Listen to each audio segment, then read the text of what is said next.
few chapters are going to be a bit less intense than the last one. But we are going to meet the Troll Queen, finally. Very exciting. Yeah, I'm just going to start, okay? Get comfy. I'll read like the same amount as last time, I think, because that uploaded just fine. The first one took like a whole day. Way too long, I think. But we'll just go a bit more this time, okay? So, the Troll Queen. It began during my first journey to the Greenlands. The joy that seemed to steal my breath forever, and the knowing I must have or I would perish. He was a boy then, playing a game with other children. A round red ball they threw back and forth, laughing. He and the other children left, then he came back to find the ball, alone.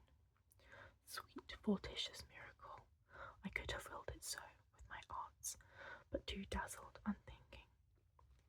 His eyesight must have been better than most soft skins, for he saw me, or perhaps that was because of my arts, used even without my knowing. I wanted him to see me. He ran up to me. His face was so strange, with its curling up mouth, showing white teeth, and his bright green-blue eyes. He held out the ball and said, "Would you like to play?" That is when it began, the strange, breath-losing feeling, the wanting, and so I took him. Not then, that day, but later. My father's rage was immense. He said I had broken all the laws of our people, the most ancient, the most binding of laws. I tried to explain to him the way I had done it, so that none of his people knew I had taken him. I was very clever, ingenious, but it was not enough, and my father set up an enchantment, binding, and with conditions. I hated it, but I could not change it. My father was still more powerful than me then. It could not be undone. Even now, it cannot. The conditions were intended as punishment for breaking the ancient laws, but my father also wove in the opportunity for me to have that which I desired. And once the conditions were met, then the soft-skinned boy would be mine, forever. White bear, throwing a red ball, a voice like gravel, lost. Then, huge lumbering body, 4 legs, not 2, wide, silent feet, smells overwhelming, hunger all the time, and hot, prickling, stuffed in heat. Need to move, always move, find the cold lands, snow and ice, white, endless, alone, lost, a red ball, lost, lost. Neddy. Rose was different from the rest of us. Her eyes were not blue like ours, but a striking purple that looked black in some lights. She was small and stocky, with gleaming hair the colour of chestnuts. My hair was brown as well, but the rest of our family had fair hair, and we were all long-limbed and tall, except for Rose. Yet despite her short legs, she managed to move faster than any of us. She was different in other ways too. She was noisier, more independent. Rose knows her own mind, Father would say. He said she was a throwback to Mother's great-grandfather, the explorer, but Mother would disagree, saying Rose was just a bit wild starting out and would settle into her true East nature as she grew up. She always pointed to Rose's love of sewing and weaving as proof of her theory. The interests of an Eastbourne, if I have ever seen them, she said confidently. She'll settle down, you'll see. I wasn't so sure. It was because of Rose and her short, fast-moving legs that I first learned how quickly and how easily you can lose that which you love the most. The second poem I wrote was about losing Rose. It was a clumsy effort, heavily influenced by a legendary poet's version of Freya's lament when Oda was lost to her. I relied heavily on the phrase cruel waters. Rose was 2 years old at the time, and I was only 6. Mother was baking, and the rest of us were scattered about, doing doing chores around the farm. Rose was taking her morning nap, or at least that was what Mother thought. When she went to check on her, Mother discovered that Rose's small bed was empty. Calling Rose's name, she began searching the house. Not finding her, she went outside and her shouts grew louder and more frantic. Soon we were all caught up in the search. We spread out, each heading away from the farmhouse in a different direction. Being the youngest, I was sent northeast, as it seemed the least likely direction she would go. There was an old stone wall there that no 2-year-old could climb, or so we thought. There was some snow on the ground, though the day was not bitter cold. When I reached the stone wall, I climbed up, with some difficulty, and sat atop it, peering round. Despite my parents' certainty that she would never have got this way, I wasn't so sure. I knew my baby sister well enough to know that she always did what my parents least expected. A stone wall bordered a small meadow that gradually turned into a hill. Just beyond this hill lay a much bigger, rockier crag, and on the other side of that was a steep drop into a gorge with a pool of water at the bottom. I saw no sign of Rose in the small meadow, nor on the hill, but suddenly uneasy, I ran across both and then climbed the rocky crag. When I got to the top, I looked down. Standing beside the pool was a large white bear.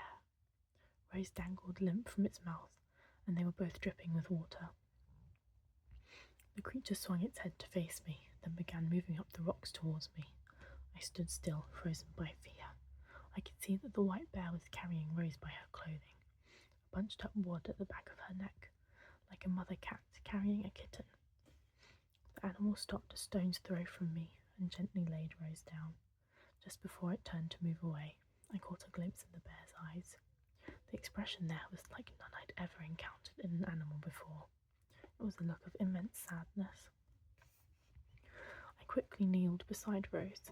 I listened to her chest and found she was breathing steadily, but she was pale and still, and there were vivid red scrapes on her cheek and knees. Then she opened her eyes and she smiled. "Nettie," she said happily, putting her arms around my neck. I picked her up and carried her home. I told my parents where I had found her, but not about the bear. I didn't know. Why not?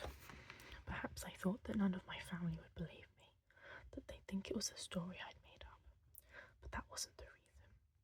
There was something about the bear that frightened me, something beyond its bigness and fierceness, and I didn't want to think about it, let alone talk about it. Somehow Rose had climbed over the stone wall, made her way across the meadow, climbed up both a gentle hill and the rocky crag, then slipped and slid down the other side into the icy water of the gorge.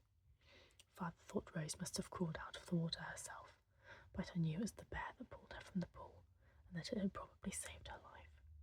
She would have drowned if the bear had not rescued her. Rose had no memory of the bear. I'm quite sure she never actually saw it, and I never told anyone. White bear. Warm place. Skin itches all the time. Plunging into cold water. Relief. Purple eyes. A child. Up above on the rocks, smiling down unafraid. I remember, long ago, a ball. A red ball. Then nothing. Lost. The girl above, falling. Purple eyes shut. Her face. Floating. Bruised. Lift her up above water. A boy, pale eyes frightened, thin arms, raises her to him, takes her away, alone. Father told me that my first gift was a pair of boots made of the soft leather of reindeer hide, which was very fitting, for I loved wearing boots. I always wore my older brothers and sisters' hand-me-downs, though that never bothered me. Boots had already been resold many times by the time I got them, but I must have put more miles on those boots than all of my brothers and sisters together. By the time I was 5 or 6, I had already gone missing more times than my parents could count. One of my favourite games was to imagine myself a bold explorer, like my grandfather and great-grandfather. I had made it my goal to discover and claim every square inch of the land that lay within walking distance of our farm. On the day I first saw a white bear, I had slipped out of the house when my sister Selm was distracted by a frog I had hidden in a pan in the kitchen cupboard. I climbed the stone wall that lay to the northeast of our farm and ran through the meadow, but instead of climbing the rocky crag, which I'm told I had fallen off and then nearly drowned when I was 2 years old, I headed due north. I walked a very long way, finally coming upon a small grove of trees. There, standing among them, was a white bear. It stood very still, watching me. I stopped, staring with delight at the snow-white fur. I wasn't close enough to see its eyes clearly and what expression they held, but I was too young to be afraid, so I smiled widely at the animal. It gazed at me for a short time, then turned and lumbered away. I tried following, but it had vanished. Soon I got hungry and turned towards home. I didn't tell Mother and Father about seeing the white bear, especially Mother, because I knew she'd insist on keeping me even closer to home. You see, she'd say, dangerous wild animals are out there. It's not safe. I told Neddy, though, and was disappointed at his reaction. He frowned and said that superior older brother tone I hated. In that superior older brother tone I hated. You mustn't go anywhere near a white bear, Rose. They are dangerous and fierce creatures with long, sharp teeth that will gobble you up. They are always hungry and they move very fast. He acted like he was some kind of expert on white bears. I didn't pay any attention to him. From then on, the white bear was my imaginary companion in all my explorations. I would pretend that I was riding along on its white fur back, and two of us were a fierce duo, conquering and claiming new lands by the score. I spent much of my childhood longing in vain to see a white bear again. It was extremely rare to see white bears in our part of the country. They were ice bears, Isbjorn, that usually made their home in the snowy north. White bear, watching for the child, a girl with purple eyes and a smiling mouth. Standing in the trees, watching her, the girl, taller, unafraid. She moved towards me, purple eyes, trusting. Cannot, not safe for her. Hunger, hunger, hunger. Must go, quickly, to feed, now, then return.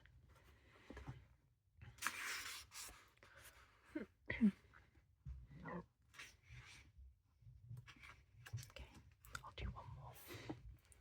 Neddy. When Rose was 5, she began to weave. The first thing she made was a belt with a crude design of a white bear. Those were her two passions, weaving or sewing, and exploring her imaginary white bear with her imaginary white bear. Inside the house she could always be found weaving belts on her small rigid heddle loom. When we had more belts than we could ever use, some of the farm animals even sported Rose's belts. Mother taught Rose to work the household loom. By age 8, Rose was her older sister's equal when it came to weaving. Then one day, taking a basket full of eggs to Widow Holtzig, Rose laid eyes on the widow's loom. Widow Holtzig was a local craftswoman who had a small business weaving coats and rugs and various other items to sell both in nearby Andalsnes and to wandering merchants who would take them to fairs and markets farther afield. To Rose, who knew only of our own rough one at home, the widow's loom was large and impressive. It was twice as tall as Rose, and the wood was polished and carved with simple designs. Unfortunately, Widow Holtzig was a grouchy old woman with no patience at all for a small wild girl desperate to learn all about her beautiful loom. More than anything in the world, Rose longed for a loom of her own, a fine big one like the widow's, but she knew that was impossible, that father would never be able to afford it. Still, Rose was stubborn, and she would not rest until she had found a way to get the Widow Holtzig to let her use her loom. When she was 9, Rose found out that Widow Holtzig had a weakness for chanterelle mushrooms. So Rose trained her favourite dog, Snurry, to sniff out chanterelles in the forest. After much hard work, she struck a deal. In exchange for a weekly basket of chanterelle mushrooms, Widow Holtzig would teach Rose how to work her loom. Though the lessons were short and very disagreeable, Often Rose would come home in tears over some gibe of the widow's. Still, Rose was a determined pupil, and before long the baskets of chanterelles were being traded for a chance to actually do her own weaving on the loom. She could only do this during the very short breaks between Widow Hornsig's own projects, some of which took a long time to complete, and Rose would have had no time at all on the loom were it not for Widow Hornsig's rheumatism. When her rheumatism was acting up, the widow would take a long rest, sometimes even as much as a fortnight if it was a particularly bad bout. Thank God for Widow Hornsig's rheumatism, Rose would say every night before bed. Mother once overheard her and scolded her, so Rose was careful to whisper those words to herself from then on. Even with Widow Hornsig's rheumatism, Rose never could weave anything that required more than a few days' work. Then one day, as she was trying to discourage Snorri from digging under Widow Hornsig's storage hut, Rose saw something through a crack in the woodwork of the hut. There were no windows in the hut, but it was not locked, and without asking permission, Rose entered the building. The inside was cloaked with dust and long cobwebs, but Rose barely noticed. Her eyes were riveted by a good-sized loom leaning against the far wall of the hut. The frame listed at a precarious angle. The warp beam and heddle rods were splintered. There appeared to be no crossbeam at all, and a tangle of decayed and unravelled warp thread sprouted from top and bottom. But Rose was not discouraged.